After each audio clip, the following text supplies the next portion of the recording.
E aí, pessoal, dando início à última aula do item 4 do módulo 1 do curso de Fisiologia do Estresse, hoje desenvolveremos os conceitos de respiração celular. Bom, inicialmente eu gostaria de fazer uma breve recapitulação das duas últimas aulas. Na aula sobre a parte fotoquímica da fotossíntese, tivemos a síntese do ATP e do NADPH mais H, dentro da organela cloroplasto. Passamos para a fase bioquímica, no qual esses dois substratos foram utilizados para a produção das trioses fosfato, que em sequência formavam os sacarídeos como a glicose e os polissacarídeos como a sacarose. Esses polissacarídeos são moléculas altamente energéticas, que são sintetizadas e translocadas pelo floema para outras partes do vegetal, onde serão oxidadas, liberando uma elevada quantidade de ATP para as reações metabólicas. Mas então, onde ocorrem os processos envolvidos na respiração celular? Parte dos processos ocorre no citosol e parte dentro de uma organela chamada de mitocôndria. Vamos imaginar aqui de uma escala macro para uma escala micro. Vegetal, célula do vegetal, dentro dessa célula uma organela chamada de mitocôndria. Dentro dessa organela ocorrerá uma série de processos que irão sucessivamente liberar ATP, certo? Podemos observar nessa imagem que essa organela é visualmente similar ao cloroplasto. Temos uma membrana externa que delimita a organela e uma membrana interna. Essa membrana interna tem uma série de invaginações chamadas de cristas mitocondriais e na parte interna da membrana temos uma região chamada de matriz mitocondrial. E quais os processos envolvidos na respiração celular? A respiração celular inicia com a glicólise, onde ocorre a quebra dos sacarídeos e a síntese do piruvato. Seguimos para a oxidação do piruvato, onde será formada a acetilcoenzima A. Essa molécula será precursora do ciclo do ácido cítrico, processo em que ocorre a liberação de ATP, NADH mais H e FADH2. E, por fim, essas coenzimas carreadoras serão utilizadas na cadeia transportadora de elétrons para o processo de fosforilação oxidativa, onde as cargas carreadas serão utilizadas para fosforilar o ADP em ATP. A glicólise é o processo que inicia o circuito respiratório.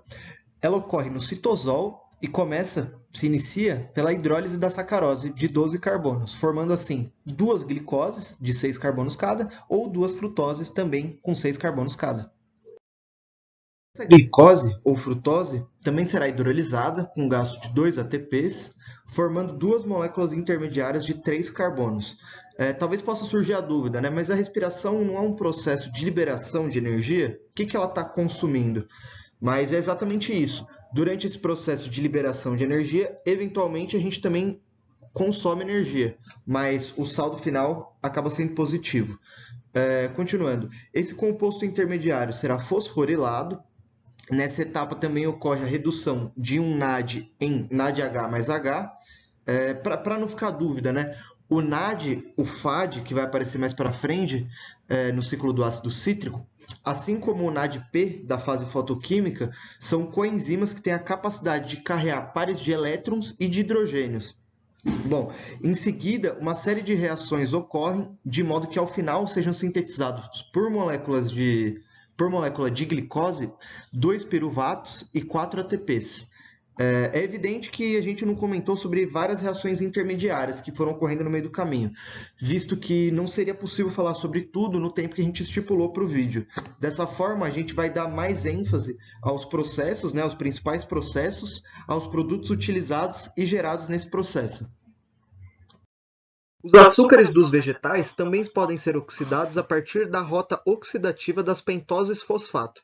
Nesse processo, a glicose passa por alguns processos oxidativos que, ao fim, liberam uma molécula de CO2, uma molécula de ribolose 5-fosfato e duas moléculas de NADPH mais H.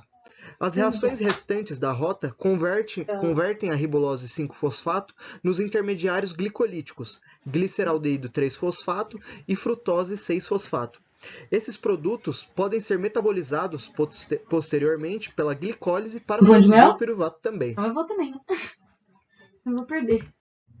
Ainda no citosol, agora temos a produção da acetilcoenzima A.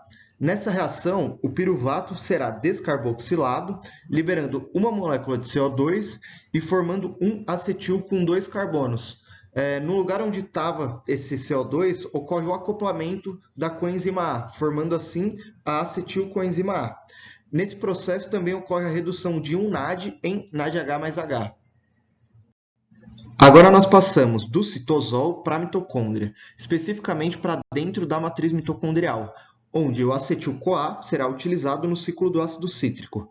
Nesse processo, a ação enzimática irá causar uma série de alterações moleculares nos compostos e durante o processo haverá a liberação de energia. Lembrando, vou dar ênfase aqui às reações e não às enzimas, certo? O ciclo se inicia com a ligação do acetil-CoA, de 2 carbonos, ao oxalacetato, de 4 carbonos, formando assim o citrato, de 6 carbonos. O citrato é então desidratado, formando o isocitrato, também de 6 carbonos, que em seguida é oxidado em alfa-cetoglutarato, de 5 carbonos. Nessa reação ocorre a saída de um CO2, né? Ocorre a liberação de um CO2 e a redução de um NAD em NADH mais H. O alfa-cetoglutarato também será oxidado, liberando um CO2 e reduzindo um NAD em NADH mais H, formando assim o succinil-CoA, de 4 carbonos.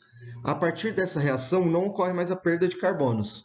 O succinil-CoA é então convertido em succinato. Nesse processo ocorre a fosforilação de um ATP, formando um ATP. O succinato, então, perderá 2 hidrogênios, formando o fumarato. Esses 2 hidrogênios serão utilizados para reduzir uma molécula de FAD em FADH2.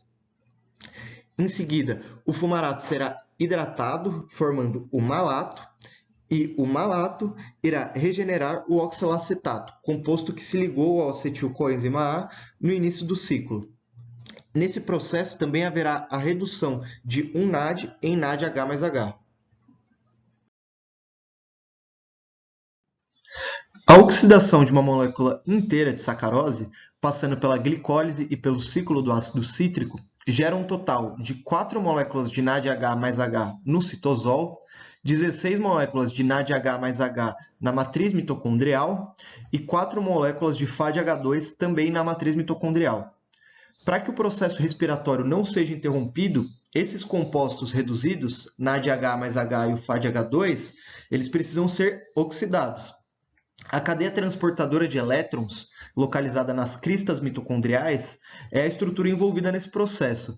Na imagem, a gente pode ver uma ilustração de uma seção das cristas mitocondriais, contendo as principais estruturas envolvidas nesse processo. Da esquerda para a direita, começando pelo complexo 1, NADH desidrogenase, que oxida o NADH mais H em NAD, utiliza a energia liberada para bombear 4 hidrogênios para a região intermembrana e transfere o par de elétrons para a ubiquinona, representada na imagem pela sigla UK. O complexo 2, succinato desidrogenase, fará o mesmo processo com o FADH2, porém sem bombear os prótons para a região intermembrana. Também existem algumas enzimas, representadas na imagem pela cor verde, que oxidam o NADH mais H e transportam os elétrons para a ubiquinona, mas sem que haja o bombeamento de prótons.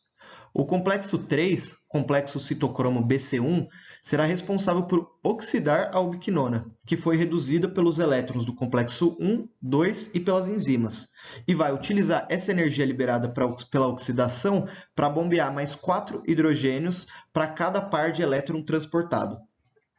Em seguida, o citocromo C irá transportar esses elétrons do complexo 3 para o complexo 4, citocromo C oxidase, que será responsável por reduzir uma molécula de oxigênio, formando 2 moléculas de H2O. Nesse processo, ocorre o bombeamento de mais 2 prótons para o espaço intermembrana. Os elétrons também podem seguir outra rota, chamada de oxidase alternativa. Aqui no slide, ela está representada pela sigla AOX, na qual a enzima oxidase alternativa irá receber os elétrons da UK e irá reduzir uma molécula de oxigênio. O gradiente eletroquímico criado pelo bombeamento de prótons de hidrogênio para a região intermembrana fará com que a ATP sintase bombeie uma série de prótons em direção da matriz mitocondrial a fim de equilibrar esse gradiente eletroquímico. Nesse processo, ocorre a formação do ATP, por fosforilação oxidativa. Mas no final das contas, quanta energia foi formada nesse processo? Para cada molécula de sacarose oxidada aerobicamente, considerando as fosforilações a nível de substrato, teremos a formação de aproximadamente 60 ATPs, que poderão ser utilizados em diversos processos fisiológicos. Agora, fazendo uma recapitulação do que a gente viu nessa aula, inicialmente a gente pôde observar o que acontece, né, com o açúcar que é produzido durante a fotossíntese. Esse açúcar vai passar por diversos processos oxidativos que vão fazer com que ele libere energia. E entre esses processos a gente falou sobre a glicólise, e aqui eu não coloquei no tópico, mas a rota oxidativa das pentoses fosfato, o ciclo do ácido cítrico e, por fim, a fosforilação oxidativa.